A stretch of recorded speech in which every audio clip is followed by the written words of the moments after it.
ওই হ্যালো বন্ধুরা, তো আজকে আমরা আসলাম সমুদ্র ঘুরতে।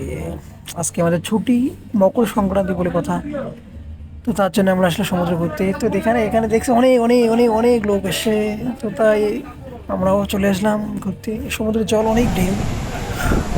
আমরা এসে 3-4 জন মিলে সবাই ফটো নিয়ে ব্যস্ত। এই যে আর একটা আমাদের ছেলে, ওটাও ফটো নিয়ে ব্যস্ত। মোটামুটি আবহাওয়া প্রচুর ভালো। এই যে এটা আমাদের মেন গেট, এই গেট দিয়ে তোমাকে আসতে হবে সমুদ্রের দিকে। তো হেঁটে হেঁটে যাচ্ছে আমাদের এই আরেকজন, সানগ্লাস পরে যাচ্ছে। আর হাসতে হাসতে এই যে পার্কটা আছে তোমার সাইডে দেখতে পাচ্ছ। পার্কটা মোটামুটি একদম প্রচুর জয়ললিতা মিউজিয়াম যাকে বলে আর কি। ওই সাইডে আছে মিউজিয়ামটা। এখানে বালি আর বালি, শুধু বালি। এই কারণে আমাকে আসতে মন চায় না এই সমুদ্রের দিকে। কারণ যা বালি, আর হেঁটে হেঁটে অবস্থা খুব খারাপ। এই এই চারটে আবার কে যাচ্ছে। ও ঠিক আছে, ওসব আমরা দেখবো না। চলতে থাকবো সামনের দিকে। আজকে প্রচুর রৌদ্র বন্ধুরা, দেখতে পাচ্ছ মোটামুটি হেঁটে হেঁটে আমাদের অবস্থা খুবই খারাপ হয়ে গেল।